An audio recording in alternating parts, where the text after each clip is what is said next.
రీసెంట్గా ఒక 4 to 5 members call చేసి అడిగారండి నా వీడియోస్ చూసి. మేడం మీరు చెప్పారు కదా న్యూట్రిషన్ అనేది అందరికీ పడాలని లేదు, సో కొంతమందికి పడుతుంది కొంతమందికి పడదు, సో మీకు పడింది మీ హస్బెండ్కి పడలేదు, ఆయనకి సైడ్ ఎఫెక్ట్ వచ్చింది అని చెప్పారు కదా, మరి పడని వాళ్ళు వెయిట్ లాస్ ఎలా అవ్వాలి మేడం, వాళ్ళకి ఏమన్నా మీరు సజెస్ట్ చేస్తారా న్యూట్రిషన్ కాకుండా అని అడుగుతున్నారు. అఫ్ కోర్స్ నేను చెప్తానండి.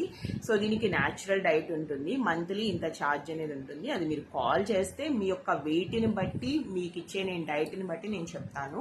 సో దీనిలో ఎలా ఉంటుందంటే మీరు మార్నింగ్ ఎన్నింటికి లెగాలి, లేచిన వెంటనే ఏ డ్రింక్ తీసుకోవాలి, అండ్ బ్రేక్ఫాస్ట్ ఏం తినాలి, ఎన్నింటికి తినాలి, ఆఫ్టర్నూన్ ఏం తినాలి, ఈవినింగ్ ఏం తినాలి, నైట్ ఏం తినాలి, ఇట్లా ఎవ్రీథింగ్ కూడా క్యాలరీ మేనేజ్మెంట్ తక్కువ క్యాలరీస్లో చెప్పి మీ యొక్క యాక్టివిటీని మీ యొక్క ప్రొఫెషన్ని బట్టి నేను ప్రోగ్రామ్ అనేది డిజైన్ చేస్తాను. ఇలా కూడా మీరు వెయిట్ లాస్ అవ్వాలి.